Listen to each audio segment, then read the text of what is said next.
Hi everybody and welcome back to MDTV.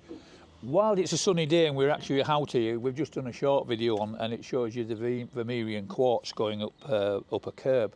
But then it suddenly dawned on us that we thought we'd best explain to people how you climb kerb, because it's not as simple as it looks, and this is why we're very lucky this day and age where we have drop kerbs for you to go and find. But if you did find yourself in a situation where you came across a kerb, it would be good to know how to do that.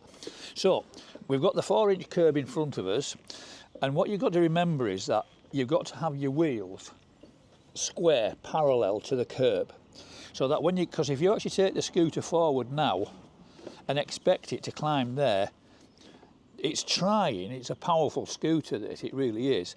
It's trying to get up the kerb, but it just can't, because it just hasn't got the torque to do so. We'll try the extreme, our extreme on the kerb, and we'll try and see if that'll pull it up with the thing, because I think that's probably the only one that might do that. But don't take that as a negative on this scooter. It's quite the contrary. I mean, most of them won't climb these kerbs. So when you get to that point there where you've got yourself nice and square, you can't find a drop kerb anywhere, your only way is forward. When you pull your trigger, make sure that you hold it back and you keep going. When you feel it bump up the kerb to start with, don't let go. Because if you let go halfway, it's going to be exactly the same situation that you had with your front wheels. It's not going to have the power to pull itself up. You've got to use momentum. You've got to keep going. So this is why we say to people, it's great having a scooter that will climb kerbs, but don't go looking for kerbs, because it's just not fun to do so.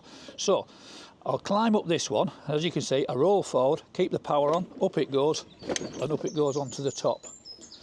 Another thing that scooters don't like is they don't like going back down kerbs.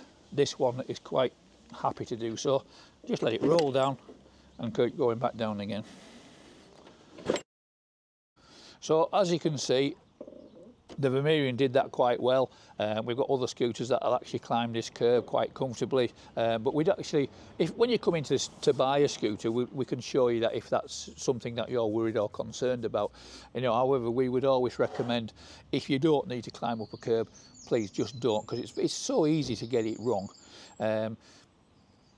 It's just putting something in that you don't need to do. Just try and find drop kerbs, because when you buy a scooter, I mean, we will recommend a scooter for your area anyway, and what you'll find is you'll find your own routes where you know that it's safe because there's a drop kerb, and when you're going down to whichever shop it happens to be, you'll pick your routes out. So as always, if you ring up and ask us to try and show you how to do something, we always will. We're happy to do so, and it's lovely to actually be able to talk to some of the people who are watching our videos as well. So please subscribe if you can, and we'll keep doing videos for as long as you want us to. We do enjoy doing them, and thanks for your time.